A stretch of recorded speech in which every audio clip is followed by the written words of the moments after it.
HOA Karen calls 911 because she can't use my land as a public road anymore. So, I recently had to deal with a situation that involved my property, an HOA, and some really entitled neighbors who thought they could use my land as a shortcut. Let me start from the beginning. I moved into my house a little over a year ago. It's a great property, quiet, secluded, with a nice stretch of land that borders a community with an HOA. When I bought it, I didn't think I'd have any issues, but that was before I realized just how entitled some of the people in that HOA can be. You see, my property has a narrow strip of land that leads into one of the streets of the HOA neighborhood. It's not paved, but it's clear enough to look like a road. In fact, it's so clear that people started using it as a shortcut. At first, I thought it was just a leftover from the previous owners. Maybe they used it for something, or perhaps it was an old access point. But then, things got weird. I started seeing tire tracks on it, and before I knew it, I woke up one weekend to see a bunch of cars driving through it, cutting across my property to get into the neighborhood. I figured it was just a one-off, but it kept happening. It wasn't just one or two cars either. It became a regular thing. Every few days, I'd see cars turning onto my property and driving through it like it was a public road. Now, I'm not a confrontational person, but this started to really bug me. It's not just the fact that they were trespassing, but the way they acted like it was no big deal. I'd stand outside and wave at them, trying to let them know this wasn't a public road, but most of the drivers just ignored me or gave me a look like, what's the big deal? At first, I didn't do much. I just figured it was a one-time thing and I'd get used to it. But then one morning, I came home from work to see a car turning too wide onto the strip, and when it did, the tires spun out, tearing up a good chunk of my yard. That was the last straw for me. I called up the HOA, explained the situation, and asked if they could do something about it. You'd think they'd want to keep things under control, right? Well, apparently not. They told me, since the strip of land wasn't part of their jurisdiction, they couldn't do anything about it. That was when I knew I'd have to take matters into my own hands. I started planning for a fence. I wasn't going to sit around and wait for someone else to fix this. I went ahead and hired a contractor to put up a sturdy gate with a fence around the property. I also put up no trespassing signs along the strip. I didn't want anyone claiming ignorance if they got caught on my property. From my online research, I'd read that HOA boards often ignore situations like these, especially when they aren't directly involved in the property management. Many homeowners in similar situations often find themselves stuck when dealing with an HOA that doesn't act or enforce its own rules, and that seemed to be the case here. But that's when things got interesting. Less than a week after the fence went up, I came home one Saturday to see a car parked by the gate, honking its horn. And who do I see standing outside the car? The most entitled woman I've ever had the misfortune of dealing with. Let's call her Karen. Karen was blaring her horn, waiting for me to come out and open the gate. I could tell she was angry before she even said a word. As soon as I stepped outside, she got out of her car and marched right toward me. I had no idea who she was at first, but she didn't waste any time letting me know. She was clearly not happy with me taking control of the situation. Based on my research about HOAs and the entitlement some members feel, I wasn't too shocked to find out she was part of the HOA board. I'd heard plenty of stories about HOA members abusing their power, thinking they could enforce rules on private property that don't belong to them. It seemed like Karen might be one of those people who felt entitled to do whatever she wanted on land that wasn't even hers. She didn't waste any time. Are you the one that put up this gate? You need to open it now. I'm already late, she said, with this look of complete disdain on her face. I was taken aback at first, unsure of how to respond to someone so blatantly rude. But then I remembered what I had read about HOA disputes. People like Karen will often feel entitled to whatever they want because they're used to being in control. It's not uncommon for homeowners in HOA communities to experience problems with neighbors trying to take advantage of their property rights, especially when there's no clear enforcement of boundaries. At that moment, I realized I had to be firm with her, or else this would keep happening. So, there I was, standing in front of this woman who clearly wasn't used to being told no. I wasn't going to back down. I calmly told her, this is my property, and I don't want anyone driving through it. You're trespassing. Of course, she didn't take that well. Her face turned red with anger as she shot back. You can't block this road. I'm on the HOA board, and we've been using this access point for years. You have no right to stop us. I'll have you know, the HOA will hear about this, and you'll regret it. I tried to remain calm. I'd done my research on HOA rules, and it was clear to me that, even though Karen was part of the board, she had no right to tell me what to do with my property. I explained to her that the strip of land wasn't a public road. It was part of my property, and I had every right to restrict access. But Karen wasn't hearing any of it. She kept demanding that I open the gate, her voice rising with each word. You'll regret this. You don't know who you're messing with, she said, taking out her phone and dialing something, likely to make her complaint known to the HOA. I wasn't sure what she thought she could accomplish with a phone call, but I wasn't about to entertain her tantrum. Then it happened. She actually called the police. It's not uncommon for HOA conflicts to escalate in bizarre ways. Some people feel that if they're on the HOA board, they're above the law or can somehow control the neighborhood's rules, even if it involves private property. That's exactly what Karen was trying to do. Use her HOA position to intimidate me into letting her use my land for free. From my research, I knew that the HOA couldn't control anything outside its neighborhood, and that included my property. So, when the police arrived, I was confident they'd back me up. The officer who approached me was polite but clearly confused about the situation. "We got a call about someone blocking a road," he said, looking at the gate I had put up. "Is this a public road?" "No, officer," I replied. "This is my property, and I put up the gate to stop people from using it as a shortcut. The person who called you, Karen, was trespassing on private property. She's trying to use it like a public road, but it's not." I showed him the property map I had obtained from the township to prove that the land was mine. I'd made sure the fence construction adhered to the property lines, and everything was legal. The officer looked at the map and nodded. "Okay, I see. That's clear. This is private property. I'll go speak to the other officer." I could hear Karen arguing with the other officer, but I wasn't too concerned. The officer came back to me, looking calm. "I'm sorry, but she's been misinformed," he said. "This isn't a public road, and you're within your rights to block access to it. I'm going to explain that to her." It seems like she didn't understand the situation. As he walked away, Karen was still shouting about how the HOA would come after me. I couldn't help but roll my eyes. The more she protested, the more ridiculous it sounded. In HOA conflicts like these, people often overestimate their authority. HOAs can impose rules within their community, but they have no jurisdiction over private property outside the neighborhood, especially when it comes to matters like trespassing. I knew that from the many cases I'd read about, people in similar situations had won court battles or simply forced the HOA to back off by standing their ground. I couldn't help but feel a sense of relief as the officers spoke to Karen. It was clear that they were on my side. But then Karen took things to the next level. As the officers finished their conversation with her, she came storming up to me, practically seething with anger. "This isn't over," she hissed. "I'm going to make sure the HOA takes action. You're going to regret doing this. You can't just block access to a road that's been used for years." I wasn't intimidated. I calmly responded, "Go ahead. But just know, this is my property, and I have every right to do this. If anyone tries to use it again, I'll call the police myself." The officers, now done with the situation, nodded in agreement. With that, Karen reluctantly left, but not without a final, dramatic glare. I couldn't help but feel a bit of satisfaction. The HOA's involvement was getting ridiculous, but I knew I'd done the right thing. Later that night, I checked the footage from my security cameras. Sure enough, I could see Karen's meltdown from earlier. Watching it back, I realized how absurd the whole thing had been.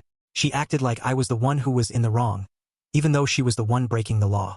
The next few days were eerily quiet.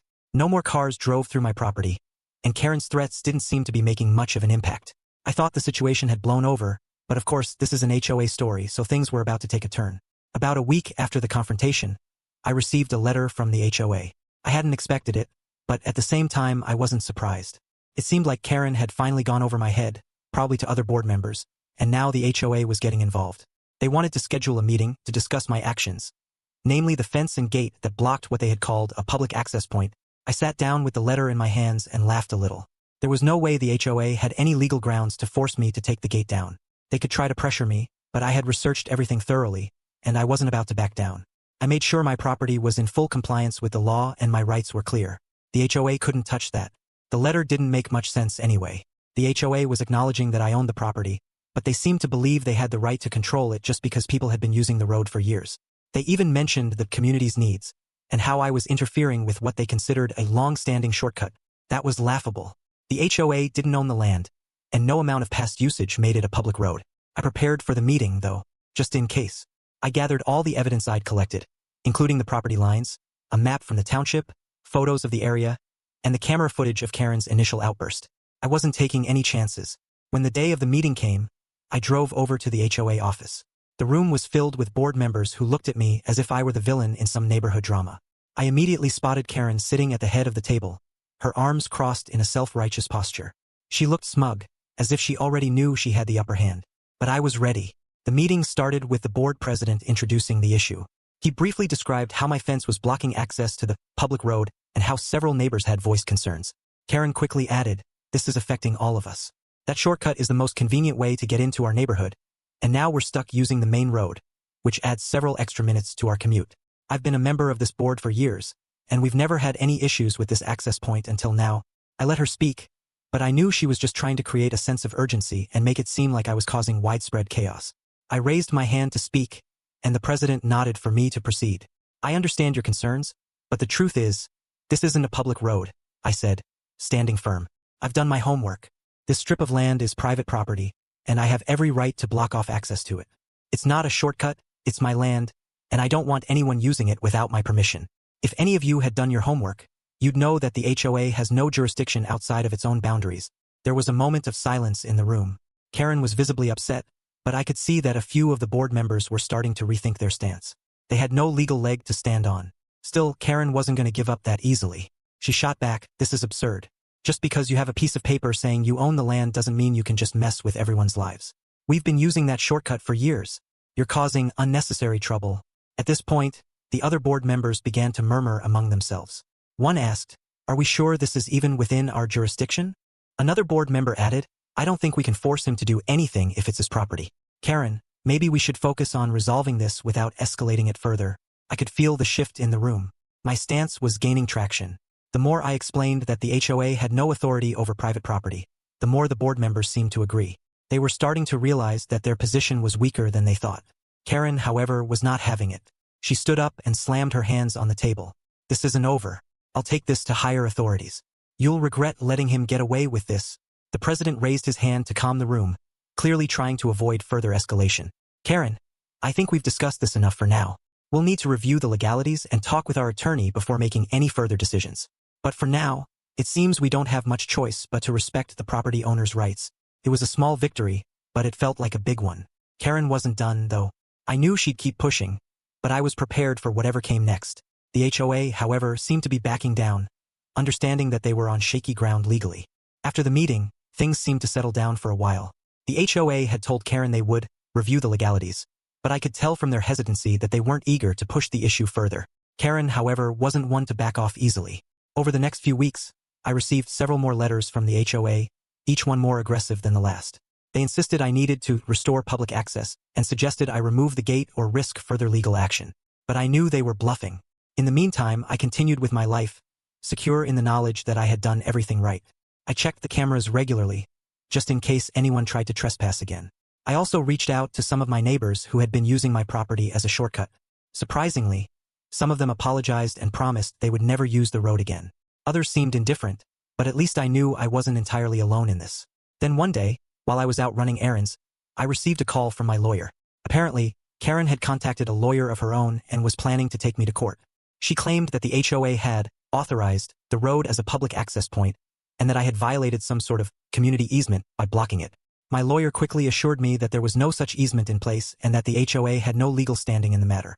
It was nothing but an attempt to bully me into removing the gate. Still, Karen's persistence was getting under my skin. I knew that the legal battle could drag on, and I wasn't prepared to waste my time and money on it. So, I decided to take one more step to ensure I was fully protected. I reached out to a local news station that specialized in property rights and HOA issues, hoping to shed some light on what was really happening here. I sent them a brief outline of the situation, along with photos of my property, the fence, and the letter from the HOA. To my surprise, they responded quickly and wanted to do an interview. A few days later, I found myself sitting in front of a camera, explaining how the HOA was overstepping its bounds and how I was simply trying to protect my private property. The news team was supportive, and I made sure to mention how I had gone through all the proper legal channels to make sure my actions were legitimate. I also talked about the HOA's track record of ignoring residents' concerns and prioritizing their own agenda over the needs of the community. The interview aired on local news that evening, and the response was overwhelming. The following week, Karen called again, but this time, she wasn't as forceful. In fact, she seemed almost apologetic. "I saw the news," she said, "and I realize I may have overreacted."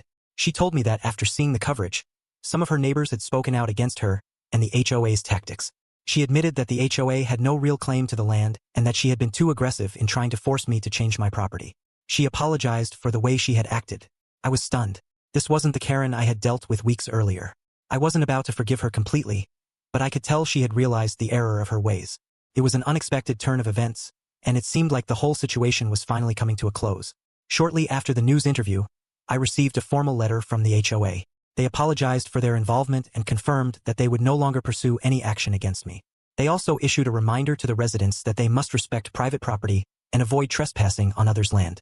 Karen, according to the letter, had been advised to step down from the board, but they didn't go into specifics. It felt like a victory not just for me, but for anyone who had been bullied by an HOA in the past. I had stood my ground, fought back when necessary, and in the end, I had my rights respected. The road was still blocked, the gate was still up, and my property was finally safe from intruders. A few months passed, and the HOA moved on to other matters. Karen, thankfully, was nowhere to be seen, and I was left in peace. It was a strange experience, and looking back on it, I realized how much of a battle it had been. From the first signs of trespassing to the heated confrontation with Karen, all the way through the HOA meetings and legal threats, I had learned a lot about property rights and the power struggle that can happen when someone tries to impose their will on others. I still get some occasional questions from neighbors who ask about the fence, but most have accepted the situation. The HOA hasn't bothered me since that last letter, and for the first time in a long while, I can honestly say I feel at peace with my property. Sometimes, I still catch a glimpse of someone driving down the main road and wonder if they ever regret using that shortcut. But one thing is certain, they'll never be able to take my property from me again.